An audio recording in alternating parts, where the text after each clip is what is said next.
Hello friends, welcome to my YouTube channel Afshan study 09। Friends, आज हम अपने चैनल पर लेकर आए हैं क्लास 10th की बायोलॉजी का एक नया चैप्टर जिसका नाम है लाइफ प्रोसेस।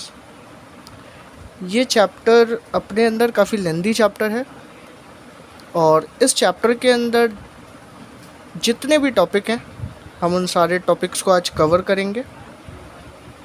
फ्रेंड्स, एक ही वीडियो के अंदर हम इस चैप्टर को फुल एक्सप्लेन करेंगे।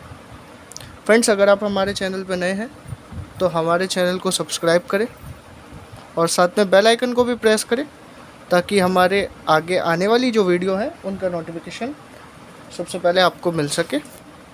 फ्रेंड्स, टाइम को वेस्ट नहीं करते हैं और चलते हैं आज के अपने टॉपिक की तरफ। आज का जो टॉपिक है वो है लाइफ प्रोसेस। और लाइफ प्रोसेस के बारे में हम अपनी काफ़ी प्रीवियस क्लासेस के अंदर काफ़ी कुछ पढ़ चुके हैं और काफ़ी कुछ हम लाइफ प्रोसेस के बारे में जानते भी हैं कि लाइफ प्रोसेस होता क्या है। फिर भी आज हम दोबारा से लाइफ प्रोसेस को पढ़ेंगे और देखते हैं कि लाइफ प्रोसेस होता क्या है। लाइफ प्रोसेस को हम सिंपल लैंग्वेज में समझते हैं कि life process which maintain the body function, life process which maintain the body function and necessary for the survival and are called life process। तो life process जो है वो एक मेंटेनिंग बॉडी फंक्शंस है और ये बहुत ज़रूरी है, मतलब लाइफ को सरवाइव करने के लिए। अगर बॉडी के जो फंक्शंस हैं वो बॉडी को मेंटेन ना करें और उसके लिए अगर वो मेंटेन नहीं करते हैं तो हमारे लिए सर्वाइवल करना बहुत मुश्किल हो जाएगा। तो जो हम यहाँ पर देख रहे हैं कि जो बॉडी फंक्शंस हैं उनको मेंटेन करना और जो लाइफ के लिए सर्वाइवल करना नेसेसरी है, इसी को हम लाइफ प्रोसेस बोलते हैं। सिंपल सी डेफिनेशन हमने क्या देखी, life process which maintain the body function and necessary for the survival are called the life process. तो लाइफ प्रोसेस के अंदर एक ही ऐसा फंक्शन नहीं है जिसको बॉडी मेंटेन करे। इसके अंदर काफ़ी सारे फंक्शंस हैं जिनको बॉडी मेंटेन करती है और इनको मेंटेन करना बहुत ही ज़्यादा ज़रूरी है। अगर बॉडी इनको मेंटेन नहीं करेगा तो वहाँ पे सर्वाइव करना काफ़ी ज़्यादा मुश्किल हो जाएगा।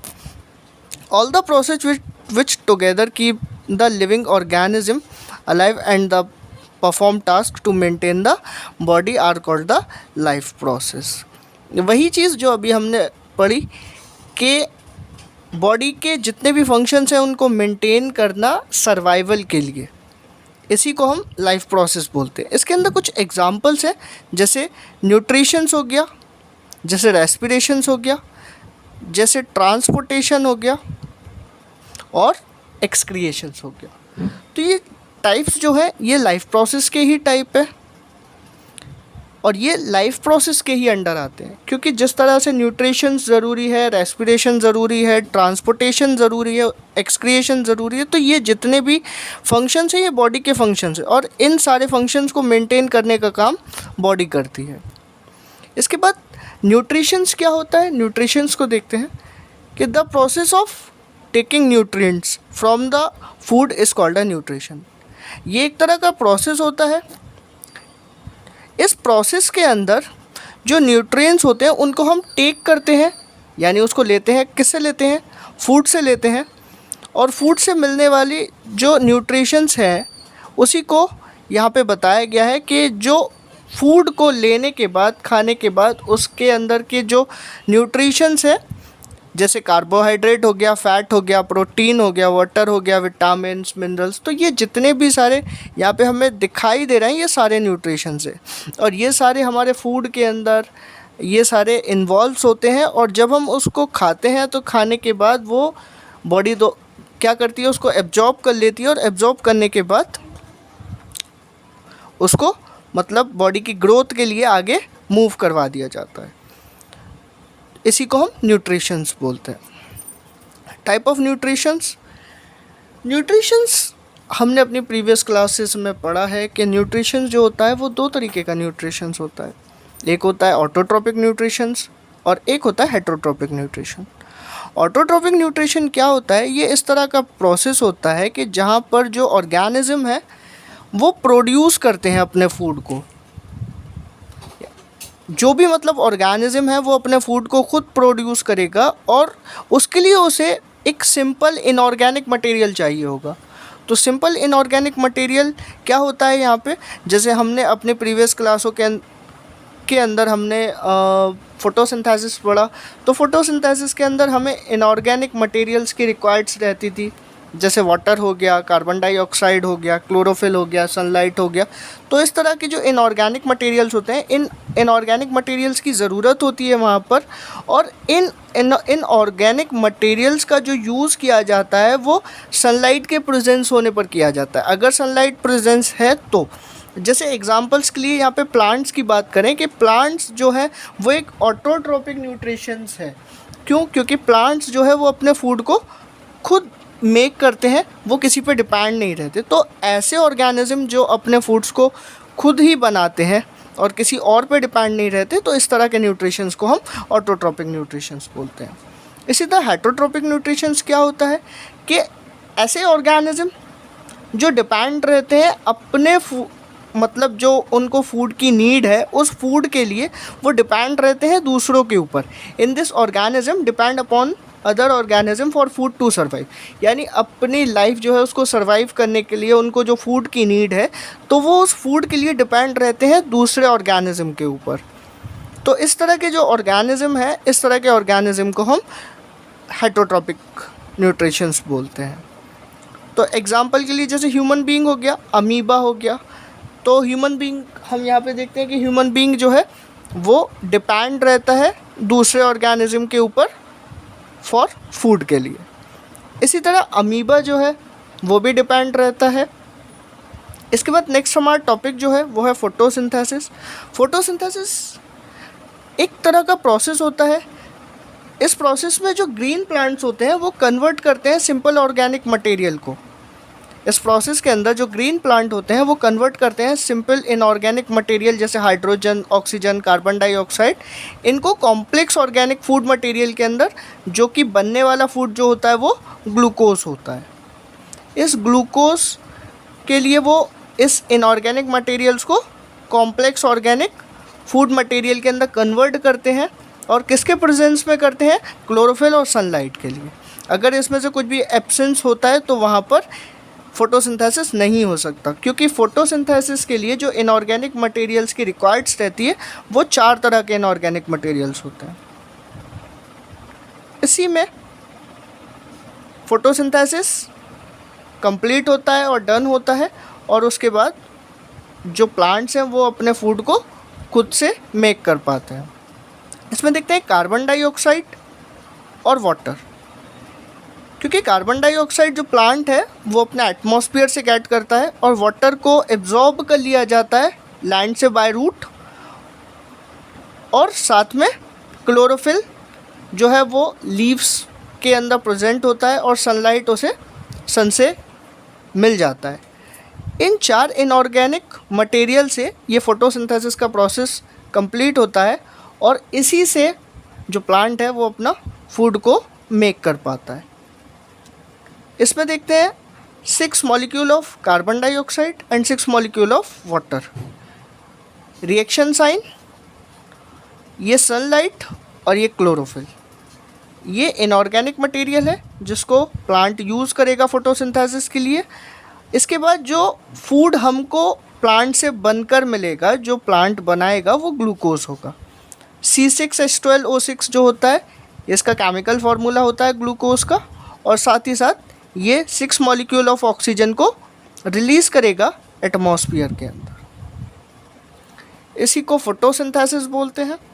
फोटोसिंथेसिस के बाद कुछ इवेंट होते हैं जो फोटोसिंथेसिस के ड्यूरिंग होते हैं, जैसे absorption of light energy by chlorophyll. यहाँ पे एब्जॉर्प्शन होता है लाइट एनर्जी का, जो सन से आने वाला जो लाइट है, सन से आने वाला जो प्रकाश है, उसको एब्जॉर्ब कर लिया जाता है क्लोरोफिल के बाय क्लोरोफिल, और इसमें conversion light energy to the chemical energy. अब यहाँ पे जो कन्वर्जन हो रहा है वो लाइट एनर्जी का केमिकल एनर्जी के अंदर कन्वर्जन होना, और स्प्लिटिंग ऑफ वाटर मॉलिक्यूल, जो वाटर के मॉलिक्यूल है वो स्प्लिट हो जाते हैं यानी टूट जाते हैं, किसके अंदर, हाइड्रोजन और ऑक्सीजन के अंदर। इसी के साथ reduction of carbon dioxide, reduction यानी कार्बन डाइऑक्साइड जो है उसका रिडक्ट होता है यानी उसका रिडक्शन होता है, वो कम होता है, यानी reduction of carbon dioxide to carbohydrate, यानी जो कार्बन डाइऑक्साइड है उस वो तो रिडक्ट हो गया यानी उसका रिडक्शन हो गया, और रिडक्शन होने पर वो क्या किस में कन्वर्ट हो जाता है, कार्बोहाइड्रेट्स के अंदर। इसी के साथ आगे बढ़ते हैं। नेक्स्ट हमारा टॉपिक जो है वो है chloroplast. Chloroplast, these are the small organelles. तो क्लोरोप्लास्ट क्या होते हैं, ये छोटे छोटे ऑर्गेनिल्स होते हैं, ठीक है, जो कि प्लांट के अंदर मिलते हैं या प्लांट सेल के अंदर मिलते हैं।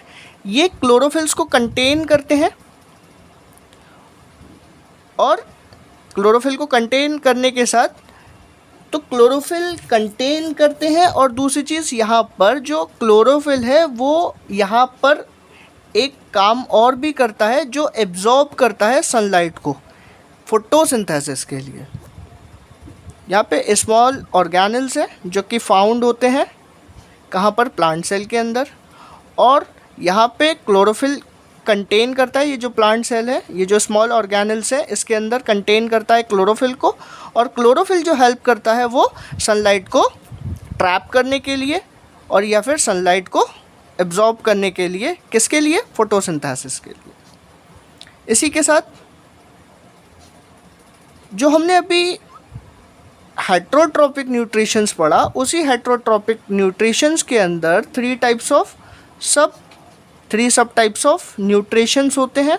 In three sub type of nutritions को भी देख लेते हैं। फर्स्ट है sporophyte nutrition, saprophyte nutritions.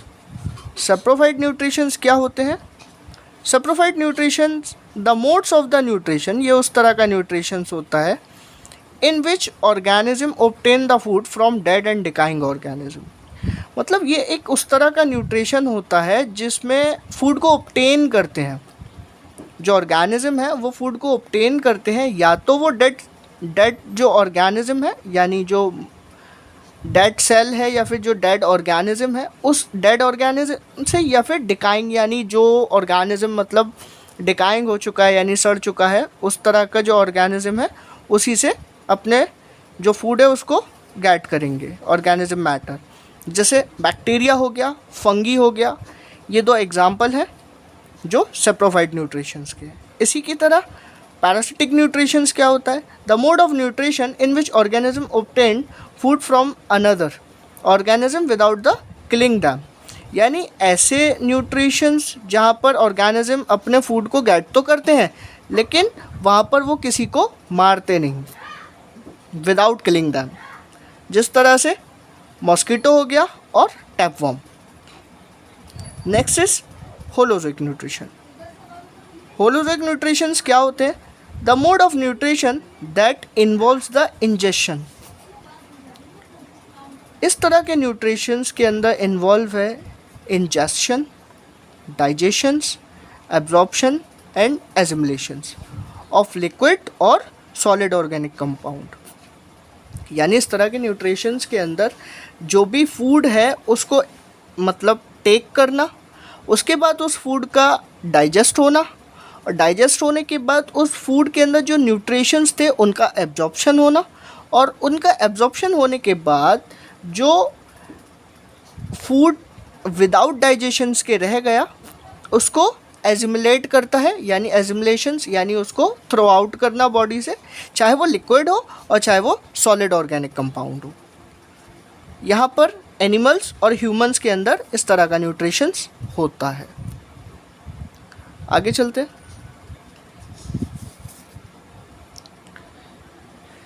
Next is nutritions in human. Human में जो न्यूट्रिशंस होता है वो न्यूट्रिशंस कैसे होता है देखते हैं। फर्स्ट इज जब हम फूड को इनटेक करते हैं माउथ से जब हम उसको इनटेक करते हैं, उसके बाद टीथ का वर्क होता है कि टीथ उसको ब्रेक कर देता है यानी उसको तोड़ देता है, उसको छोटे छोटे जो उसके पार्ट्स हैं उसमें डिवाइड कर देता है। उसके बाद टंग का जो वर्क होता है, टंग क्या करती है, उस फूड को टेस्ट करती है और उस फूड को रोल करती है ताकि उसको आसानी से चबाया जा सके।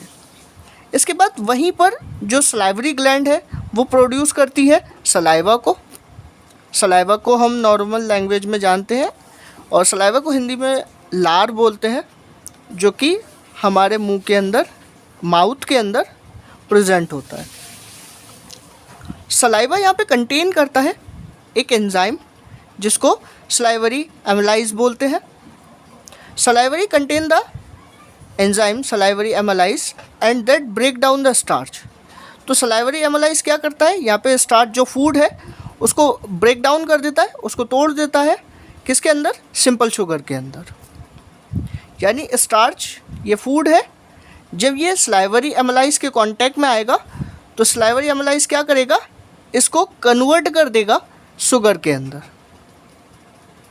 और इस शुगर को बॉडी क्या करती है, स्टोर कर लेती है, और जब इसकी नीड होती है तो बॉडी उसका यूज़ करती है, यानी उसका यूटिलाइज करती है। इसके बाद नेक्स्ट टॉपिक है हमारा oesophagus. Oesophagus taking the food from the mouth to stomach by the peristaltic movement. यहाँ पर जिस फूड को हम टेक कर रहे हैं उस फूड को माउथ से पहुँचाया जाता है स्टमक तक।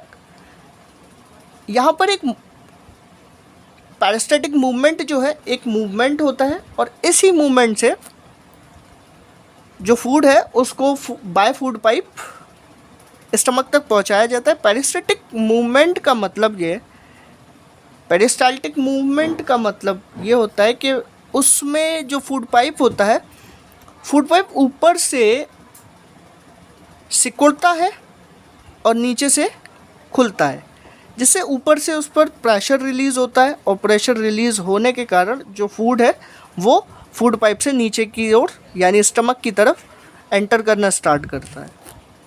इसी तरह फिर और नीचे आने पर वो और सिकुड़ता है, फूड आगे और एंटर करता है, नीचे से ओपन होता है, यानी इसी को हम पेरिस्टाल्टिक मूवमेंट बोलते हैं। इसे देखते हैं, समझते हैं। इसमें ये फूड पाइप है, ये फूड पाइप, इस फूड पाइप में जब फूड एंटर करता है फूड पाइप से, तो यहाँ पर ये चीज़ सिकुड़ जाती है।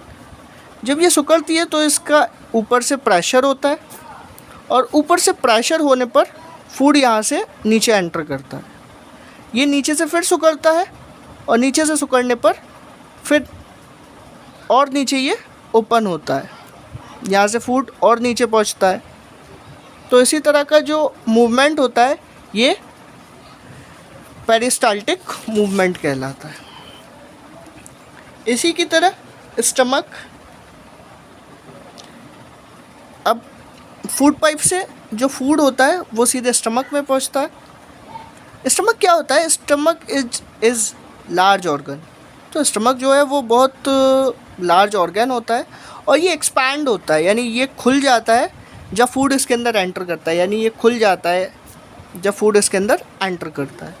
इसी की तरह गैस्ट्रिक ग्लैंड्स होती है जो कि स्टमक में प्रेजेंट होती है, ये रिलीज़ करती है गैस्ट्रिक जूस को, और गैस्ट्रिक जूस जो है वो कंटेन करता है यहाँ पर HCl को, HCl, पेप्सिन एंड म्यूकस।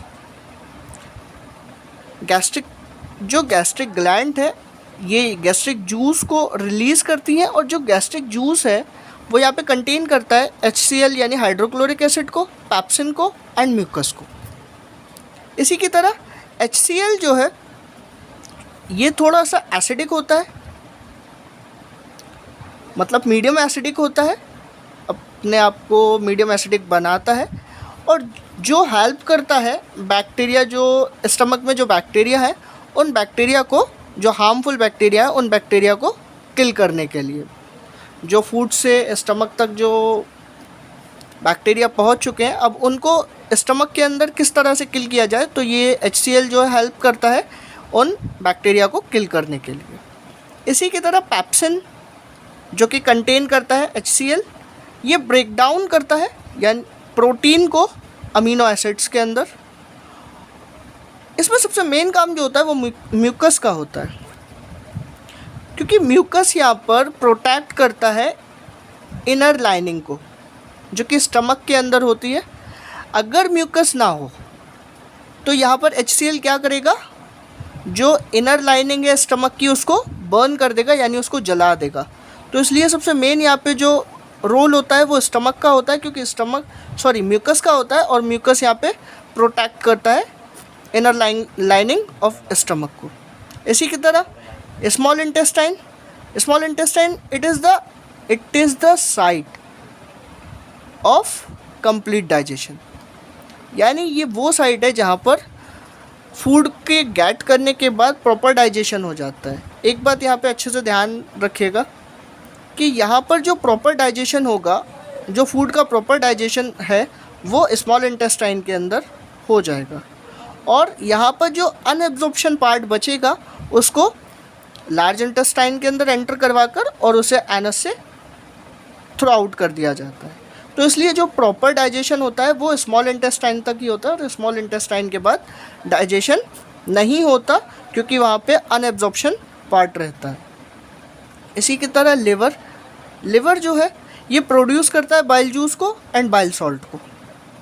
यहाँ पे बाइल जूस जो है ये फूड को अल्कलाइन बनाता है, और दूसरी चीज़ बाइल सॉल्ट यहाँ पे ब्रेक करता है जो फैट का एक बड़ा जो पार्ट होता है उसको छोटे ग्लोब्यूल्स जो होते हैं उन छोटे छोटे ग्लोब्यूल्स के अंदर कन्वर्ट कर देता है। ये काम जो होता है वो बाइल सॉल्ट का होता है। इसी के साथ गॉल ब्लैडर के अंदर जो स्टोर रहता है वो बाइल जूस और बाइल सॉल्ट रहता है। इसी के साथ पैनक्रियास कंटेन करता है ट्रिप्सिन और लाइपेज को। ट्रिप्सिन यहाँ पे ब्रेक डाउन करता है प्रोटीन को अमीनो एसिड के अंदर, और लाइपेज यहाँ पे ब्रेक डाउन करता है इमल्सीफाइड जो फैट होता है उसको लाइपेज ब्रेक डाउन करता है। इसी के साथ small intestine this increase the surface area of the absorption. यहाँ पे जो सरफेस एरिया है एब्जॉर्प्शन का उसको इंक्रीज़ किया जाता है, और विली जो है यहाँ पर ये सप्लाइड करता है फूड को। Villi are supplied the food to blood vessels, यानी जो फूड यहाँ पे सप्लाइड है फूड की वो विली क्या करता है, ब्लड वेसल्स को यहाँ पे सप्लाइड करता है, and then the blood vessels take the food to each and the every cell of the body. इसी के साथ साथ आगे क्या होता है कि ब्लड वेसल्स इसको टेक करता है, यानी इसको लेता है और इस फूड को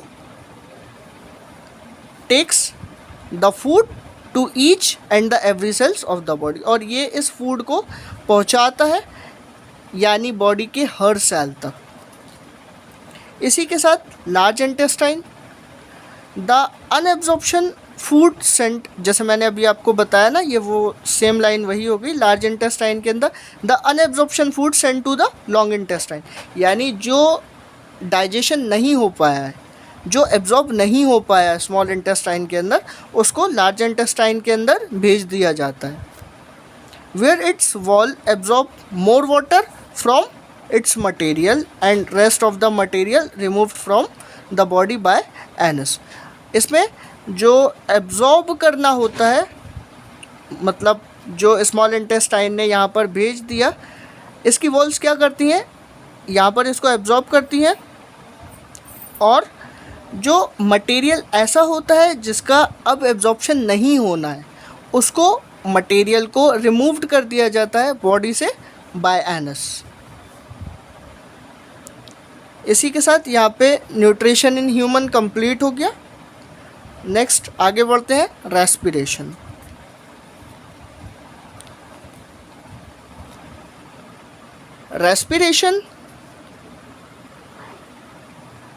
रेस्पिरेशन हम जानते हैं, रेस्पिरेशन मीन्स होता है श्वसन यानी सांस लेना। The process in which the cell of an organism obtain energy by combining oxygen and glucose is called a respiration. तो इसमें हमने देखा कि ये इस तरह का प्रोसेस होता है जिस प्रोसेस के अंदर सेल ऑब्टेन करती है एनर्जी को। अब उसको एनर्जी को जो ऑब्टेन कर रहा है उसमें क्या करेगा, वो कंबाइन करेगा, यानी ऑक्सीजन को और ग्लूकोज को जोड़ेगा, और इसी को रेस्पिरेशंस बोलते हैं। नॉर्मली इसके अंदर जो इन्वॉल्व्स है वो इन्वॉल्व्स है ब्रीथिंग, यानी सांस लेना। These are the two types of respiration. इसी के साथ दो तरह का रेस्पिरेशन होता है। एक रेस्पिरेशन होता है aerobic respiration. It is the process of produce energy in the presence of oxygen. ये इस तरह का प्रोसेस होता है। इस प्रोसेस के अंदर यहाँ पर एनर्जी जो है वो प्रोड्यूस होती है, लेकिन यहाँ पर ऑक्सीजन का होना बहुत ज़रूरी है। अगर ऑक्सीजन यहाँ पर है तो एनर्जी प्रोड्यूस होगी, और इस तरह का जो रेस्पिरेशन है वो रेस्पिरेशन एरोबिक रेस्पिरेशन होगा। एंड एनएरोबिक रेस्पिरेशन जो होता है ये इस तरह का प्रोसेस होता है जिस प्रोसेस के अंदर एनर्जी प्रोड्यूस होती है, लेकिन एनर्जी प्रोड्यूस जब होगी जब यहाँ पर ऑक्सीजन एब्सेंस होगी, यानी ऑक्सीजन की ज़रूरत यहाँ पे नहीं होगी। अगर ऑक्सीजन की ज़रूरत यहाँ पे नहीं है, इस तरह का रेस्पिरेशन एनाएरोबिक रेस्पिरेशन होगा। These energy release during the cellular respiration is used to synthesis molecule called ATP। यहाँ पर जो एनर्जी है वो रिलीज़ होती है सेल्यूलर रेस्पिरेशन के यूज़ से बाय सिंथेसिस मॉलिक्यूल्स। तो जो यहाँ पे सिंथेसिस मॉलिक्यूल है वो ATP कहलाते हैं। ATP जो होता है वो एडिनोसिन ट्राइफॉस्फेट होता है। ह्यूमन रेस्पिरेशन सिस्टम देखते हैं क्या होता है। Organic riched air is taken into the body through the nose. यहाँ पर जो रिच्ड एयर होती है उस एयर को टेक किया जाता है बॉडी के अंदर बाय नोज या by nasal. The air is filtered by fine hairs present in the nose. अब जो एयर यहाँ पे एयर के अंदर जो डस्ट के जो पार्टिकल्स होते हैं उन डस्ट के पार्टिकल्स को फिल्टर किया जाता है। जो नोज़ के अंदर जो हेयर होते हैं उन हेयर्स से उसको फिल्टर किया जाता है। अब यहाँ पर क्या होता है कि जब एयर को हम बाय नेज़ल उसको एंटर करते हैं तो एंटर करने पर वहाँ पर जो डस्ट के पार्टिकल्स है वो ट्रैप हो जाते हैं हेयर्स के अंदर, और जो हेयर्स में ट्रैप नहीं होते वो नोज़ में एक स्टकी फ्लूइड होता है, उस फ्लूइड में जाकर वो चिपक जाते हैं। From present in nose and from nose the air passing through the throat to the lungs. और जो एयर को हम नोज से लेते हैं उसको पास आउट कर दिया जाता है जो विंड पाइप होती है या जो ट्रॉट होती है उस ट्रॉट से लंग्स तक। The air pass divide into the smaller and the smaller tubes. यहाँ पर जो एयर है उसको पास किया जाता है और उसको डिवाइड कर दिया जाता है, यानी छोटे से छोटे ट्यूब से फाइनली वो कहाँ पर पहुँच जाए, वो एल्वियोली में पहुँच जाए। एल्वियोली क्या होती है इसके बारे में आगे पढ़ते हैं।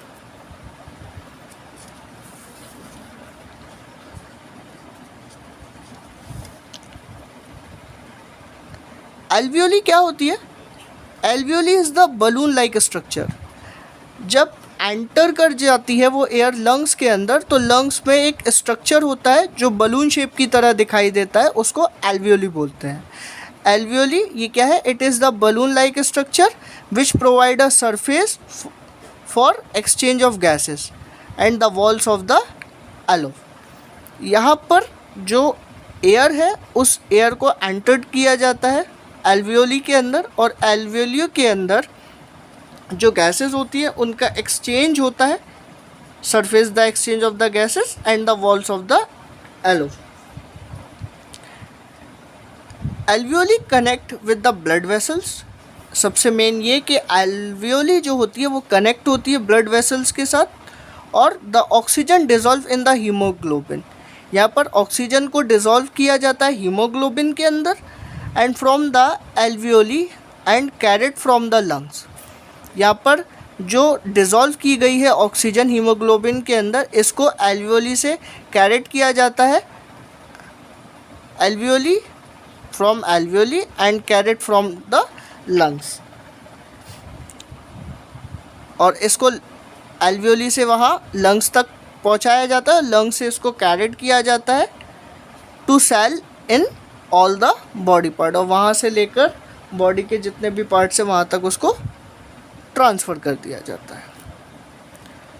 इसके बाद next, the blood bring carbon dioxide from the cell release into alveoli. यहाँ पे ब्लड क्या करता है, कार्बन डाइऑक्साइड को वहाँ जहाँ जहाँ कार्बन डाइऑक्साइड होती है वहाँ से वो कार्बन डाइऑक्साइड को ब्रिंग करता है, और सेल को मतलब वहाँ से उठाता है जो कार्बन डाइऑक्साइड होती है, और वहाँ पे उठाकर वो रिलीज़ करता है एल्वियोली के अंदर। यानी जो सेल्स है उन सेल से कार्बन डाइऑक्साइड को उठाता है और उसको उठाकर रिलीज़ करता है एल्वियोली में, क्योंकि एल्वियोली के अंदर अभी हमने पढ़ा एल्वियोली के अंदर क्या होता है, एक्सचेंज ऑफ गैसेस। इसी के साथ रेस्पिरेशंस ऑफ प्लांट, रेस्पिरेशंस ऑफ प्लांट में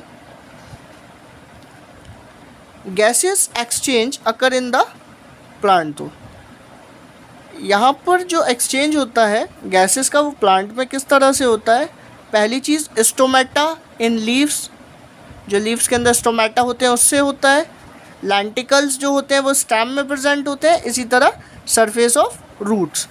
during the respiration plant absorb the oxygen and use them. Plant क्या करता है, एब्जॉर्ब करता है ऑक्सीजन का और उसे यूज़ करता है विद ग्लूकोज, और यहाँ पर वो क्रिएट करता है glucose, carbon dioxide, water and energy. यानी ग्लूकोज और ऑक्सीजन इनका यूटिलाइज करके कार्बन डाइऑक्साइड को बनाता है, वाटर को बनाता है और एनर्जी को रिलीज़ करता है। इसी के साथ रेस्पिरेशन भी हमारा कंप्लीट हो गया। अब नेक्स्ट टॉपिक पे चलते हैं, ट्रांसपोर्टेशन। ट्रांसपोर्टेशन क्या होता है, ट्रांसपोर्टेशन इन ह्यूमन। सबसे पहले blood is a connective tissue, blood एक तरह का कनेक्टिव टिश्यू है इन ह्यूमंस के अंदर। इट ट्रांसपोर्ट नेसेसरी सब्सटेंस, ये ट्रांसपोर्ट करता है एक काफ़ी ज़्यादा जो नेसेसरी सब्सटेंस है to cell and transport the metabolic waste product away from those and same cells. Transportations के अंदर हम जानते हैं कि जो ट्रांसपोर्ट होता है वो किसका होता है, ब्लड का होता है, और जो मेटाबॉलिक वेस्ट होता है उसको ब्लड से हटा दिया जाता है। The main compound of the blood plasma. Plasma क्या होता है, it is the yellow colour fluid, it transport food. Plasma जो होता है वो एक येलो कलर का फ्लूइड होता है जो ट्रांसपोर्ट करता है फूड को। आरबीसी ये कंटेन करता है हीमोग्लोबिन को, और जो ट्रांसपोर्ट करती है ऑक्सीजन का। इसी तरह प्लेटलेट्स ये हेल्प करता है ब्लड का क्लॉट बनाने के अंदर। ब्लड का क्लॉट क्या होता है, ब्लड क्लॉट चोट लगने पर अगर वहाँ पे क्लॉट नहीं बनता है तो वो क्यों नहीं बनेगा, क्योंकि प्लेटलेट्स में प्रॉब्लम होने की वजह से यहाँ पर ब्लड का क्लॉट नहीं बनता, और अगर प्लेटलेट्स में प्रॉब्लम होती है तो क्लॉट नहीं बनेगा, तो ब्लड कंटिन्यू पास होता रहेगा, और जब ब्लड कंटिन्यू पास होगा तो उस पर्सन की आगे चलकर डेथ हो जाएगी। तो इसी तरह हेल्प किस चीज़ में करता है, ब्लड का क्लॉट बनाने में, यानी जो ब्लड है उसका क्लॉट यानी रुधिर का जो थक्का होता है उसको बनाने के लिए प्लेटलेट्स हेल्प करती है। इसी तरह WBC, these cells fight against the harmful bacteria, virus and bacteria. यानी इस तरह की जो सेल्स है ये फाइट करती हैं किससे, जो हार्मफुल बैक्टीरिया वायरसेस होते हैं इनसे ये फाइट करती हैं और इनको किल करती है। The heart pump the blood दो द ब्लड वेसल्स। हार्ट यहाँ पर पंप करता है ब्लड को, कहाँ भेजने के लिए, ब्लड वेसल्स में भेजने के लिए। Heart is a muscular organ, क्योंकि इसके अंदर काफ़ी ज़्यादा मस्कुलरिटी होती है और हार्ट जो है वो एक मस्कुलर ऑर्गन है। इट हैव 2 साइड्स, इसके अंदर 2 तरह की साइड्स होती है, सेपरेटेड बाय मस्कुलर वॉल, और जो कि अलग अलग रहती हैं मस्कुलर वॉल की वजह से। इट हैव द 4 चैम्बर, इसके अंदर 4 चैम्बर होते हैं। एक होता है left atrium, right atrium, left ventricle और राइट वेंट्रिकल्स। इसे देख लेते हैं।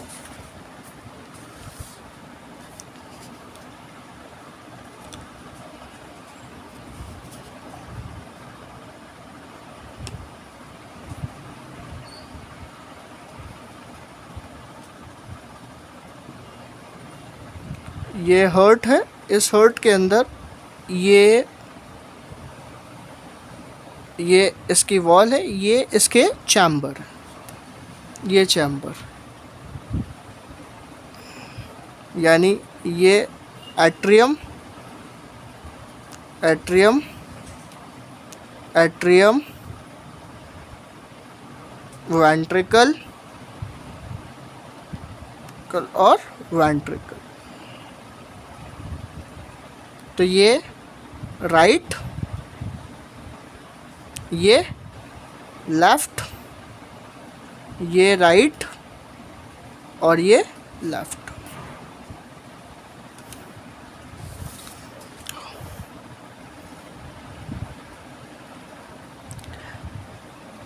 एक मस्कुलर ऑर्गन होता है और इसमें यहाँ पर चैम्बर होते हैं, left atrium, right atrium, left ventricle और राइट वेंट्रिकल। इसी के साथ साथ ये वर्क कैसे करता है, जो डीऑक्सीजनेटेड ब्लड होता है, यानी जिस ब्लड के अंदर ऑक्सीजन नहीं होता, वो लेकर आया जाता है बॉडी से राइट एट्रियम के अंदर, जहाँ पर उसे पम्प्ड करता है लंग्स। राइट वेंट्रिकल के अंदर आर्टरीज, दो द आर्टरीज, यानी आर्टरीज से आर्टरी के अंदर where it drop carbon dioxide and carry oxygen, वहाँ से जो कार्बन डाइऑक्साइड है उसको निकाला जाता है और ऑक्सीजन को उसमें मिक्स किया जाता है। Then oxygenated blood come to the left atrium. जो ऑक्सीजनेटेड ब्लड होता है जिसमें ऑक्सीजन मिक्स होती है या ऑक्सीजन जिसमें रहती है वो लेफ़्ट एट्रियम में होता है।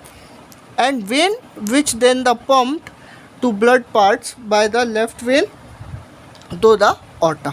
जो लेफ़्ट वेंट्रिकल्स के अंदर ब्लड रहता है, इस ब्लड को पम्प्ड किया जाता है लेफ़्ट साइड से वेन के अंदर, और वेन से ऑर्टा जो होती है, ऑर्टा से इसे बॉडी के जो डिफरेंट पार्ट से वहाँ तक ट्रांसफ़र कर दिया जाता है। ब्लड वेसल्स क्या होती है?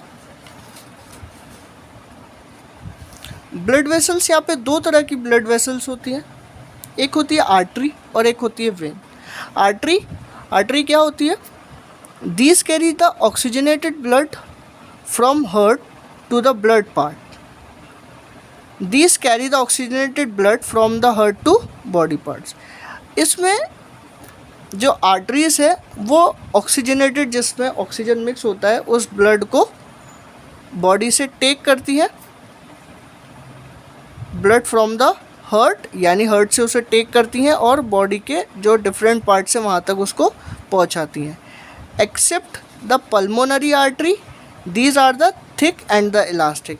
यहाँ से पल्मोनरी आर्टरी जो होती है, पल्मोनरी आर्टरी की कुछ क्वालिटी होती है, ये काफ़ी ज़्यादा थिक होती है और इलास्टिक होती है। The smallest vessels which are 1 cell, ये काफ़ी ज़्यादा स्मॉलेस्ट वेसल होती है, एंड विच आर 1 सेल, जिसमें 1 सेल होती है और काफ़ी ज़्यादा थिक होती है, आर कॉल्ड, इसको बोलते हैं capillaries. When carry the deoxygenated blood from body. When क्या करती है? जिस ब्लड के अंदर ऑक्सीजन नहीं होता उसको बॉडी से लेती है और हार्ट तक ले जाकर उसे छोड़ देती है। Except the pulmonary vein, pulmonary vein उसको, मतलब जहाँ तक वेन का काम है, वेन वहाँ तक काम करेगी और उसके बाद वहाँ से वो पल्मोनरी वेन में जाएगा।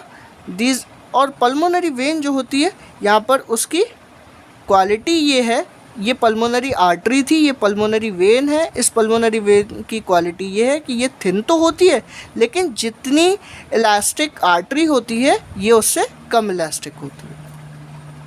इसी के साथ लिम्फ क्या होते हैं? This is also the transporter fluid. Lymph जो है ये भी एक तरह के ट्रांसपोर्टर फ्लूइड होते हैं। The pores present in the wall of the capillaries. जो कैपिलरीज है, चाहे वो आर्टरी हो चाहे वो वेन हो, इस तरह की जो कैपिलरीज है, इन कैपिलरीज के अंदर होल्स होते हैं, जो इनकी वॉल्स हैं उनमें होल्स होते हैं। And the some amount of plasma, यानी कुछ पार्ट प्लाज्मा का and protein and the blood cell escape into the intercellular space in the tissue to from the lymph. और ये सारे जितने भी चीज़ है यहाँ पर, जैसे प्लाज्मा, प्रोटीन, ब्लड सेल, ये यहाँ पर इंटरसेल्यूलर स्पेस जो होता है वहाँ पर टिश्यू जो है उससे लिम्फ में जाते हैं। और इसकी क्वालिटी ये है कि ये कलरलेस होता है। Lymph absorb and the transport fat from the intestine. पहली चीज़ तो ये कलरलेस होता है, ये एब्जॉर्ब करता है and the transport fat from the intestine, यानी ये ट्रांसपोर्ट करता है फैट का इंटेस्टाइन से। It drains away the excess tissue metabolism. और ये एक तरह की ड्रेन है जो यहाँ पर एक्सेस करता है जो मेटाबॉलिक टिश्यू होते हैं उसका। इसी के साथ आगे बढ़ते हैं। Transportation in plant. Transportation plant के लिए दो तरह के इसमें सिस्टम होता है, एक जाइलम सिस्टम और एक फ्लोएम सिस्टम। जाइलम सिस्टम में क्या होता है कि it transport the water and minerals in the upward direction from the root to high points of the plant. यानी यहाँ पर जो जाइलम का ट्रांसपोर्टेशन होता है वो नीचे से ऊपर की साइड होता है, और दूसरी चीज़ उसमें वाटर का ट्रांसपोर्टेशन होता है जो कि रूट से किया जाता है। फ्लोएम में जो ट्रांसपोर्ट होता है, it transport food from leaves to other part of the plant. यानी इसमें फूड का ट्रांसपोर्ट होता है जो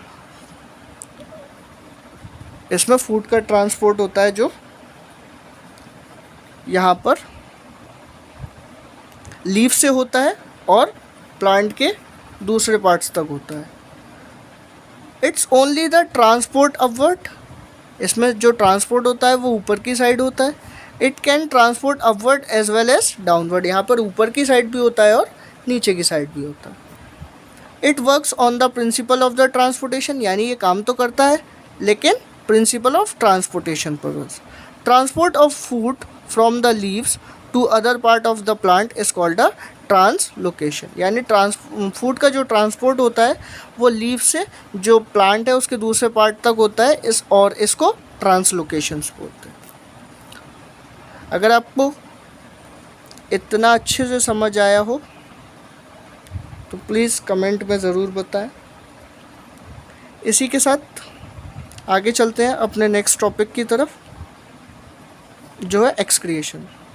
एक्सक्रिएशंस क्या होता है? The metabolic activities in the body generates many kind of the waste is called a process in which the waste are removed from our body. जो मेटाबॉलिक एक्टिविटीज़ होती हैं, इन मेटाबॉलिक एक्टिविटीज़ के अंदर जो भी हार्मफुल सब्सटेंस जनरेट होता है, उस हार्मफुल सब्सटेंस को बॉडी से एक्सक्रिएट करना ही एक्सक्रिएशंस कहलाता है।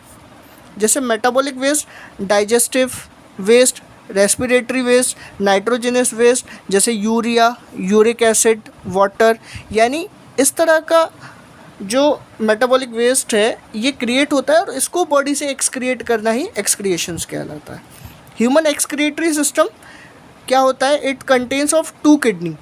यानी ह्यूमंस के अंदर दो किडनी होती हैं जिसके अंदर ureters, urinary bladder and urethra होता है। किडनी का क्या वर्क होता है? It filter the blood and the remove waste. Kidney जो वर्क करती है वो वर्क करती है जो ब्लड होता है उस ब्लड को फिल्टर करना, और दूसरी चीज़ उसके अंदर से जो भी नाइट्रोजनस वेस्ट है उस नाइट्रोजनस वेस्ट को अलग करना।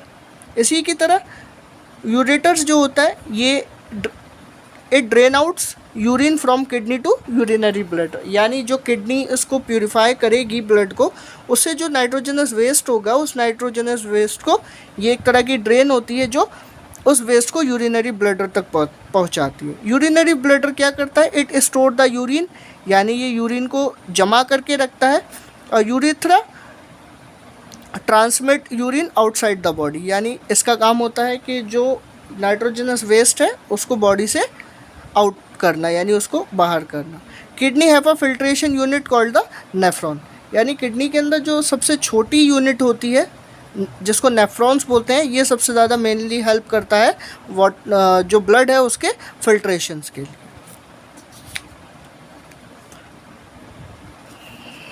अगर आपको हमारा वीडियो पसंद आया हो तो हमें कमेंट करें, और इसके बाद भी अगर आपका कोई डाउट बनता है और आपको फिर भी कुछ रह जाता है तो हमें कमेंट करें ताकि हम आपके डाउट्स को दोबारा से क्लियर कर सकें। इसी के साथ नेक्स्ट टॉपिक और लास्ट टॉपिक है हमारा नेफ्रॉन। नेफ्रॉन क्या होता है? Nephron are the filtration unit of kidney, यानी किडनी के अंदर छोटे छोटे काफ़ी जो नेफ्रॉन्स होते हैं, यही फंडामेंटल यूनिट है किडनी की, क्योंकि नेफ्रॉन से ही जो ब्लड है उसको फ़िल्टर किया जाता है। Nephron are the filtration unit of kidney, यानी किडनी की ये सबसे छोटी यूनिट है। It consist of a tube which is connected to the duct, ये कुछ ट्यूब है जिसको कंसिस्ट करता है और जो कनेक्ट रहती है डक्ट के साथ। एंड द कप शिफ्ट, इसमें एक कप शिफ्ट का स्ट्रक्चर होता है जिसको बोमैन कैप्सूल बोलते हैं। बोमैन कैप्सूल क्या होता है? It filter the blood and the collect urine, यहाँ पर ब्लड को फिल्टर भी किया जाता है और साथ में उसको वहाँ पर कलेक्ट भी किया जाता है। इसके बाद नेक्स्ट है हैनले लूप्स। हैनले लूप्स क्या होती है? Reabsorption of the glucose, amino acid and water, यानी उसका दोबारा से रीअब्जॉर्प्शन होता है ग्लूकोज का, अमीनो एसिड का और वाटर का, यानी एब्जॉर्प्शन के बाद उसको दोबारा से रीअब्जॉर्ब किया जाता है ग्लूकोज, अमीनो और वाटर का। ये हैनले लूप्स, जो हैनले लूप्स होती है ये हैनले लूप्स के अंदर होता है। Then the urine enter into the ureter through the duct, यानी जो यूरिन है वो एंटर करता है यूरेथर से, कहाँ पर? डक्ट के अंदर। And the collect in the urinary bladder, और वो यूरिनरी ब्लडर में जाकर जमा हो जाता है। इसी के साथ excretion in plant, plant remove the oxygen दो द स्टोमाटा, यानी प्लांट्स के अंदर जो ऑक्सीजन होता है उसको वो रिमूव करता है अपने स्टोमेटा से। एंड एक्सेस वाटर रिमूव दो the stomata by the transpiration process, और जो वाटर होता है यानी जो जिसकी उसे नीड नहीं होती, जो वाटर ज़्यादा होता है उसको वो रिमूव करता है स्टोमेटा से, लेकिन किस प्रोसेस से करता है? ट्रांसपिरेशन प्रोसेस से। जैसे वाष्प उत्सर्जन वगैरह हो गया ना, वो ट्रांसपिरेशन प्रोसेस कहलाता है। Plant also lose the some old leaves and barks, और ये क्या करता है? ये लॉस कर देता है अपने मतलब पुरानी लीव्स को, और वहाँ पर जो है नई लीव्स निकल आती है। इसी के साथ हमारा चैप्टर हो गया कंप्लीट। अगर आपको हमारा एक्सप्लेनेशन पसंद आया हो तो हमें कमेंट करें, और अगर आपका फिर भी कोई डाउट रहता है तो हमें कमेंट करके ज़रूर बताएं ताकि हम आपके डाउट्स को क्लियर कर सकें। अगर आपको हमारा वीडियो पसंद आया हो तो हमारे वीडियो को लाइक करें, सब्सक्राइब करें, शेयर करें, और साथ में बेल आइकन को भी प्रेस करें ताकि हमारे आगे की आने वाली वीडियो का नोटिफिकेशन सबसे पहले आपको मिल सके। इसी के साथ वीडियो को यहाँ पर करते हैं कंप्लीट। Thank you.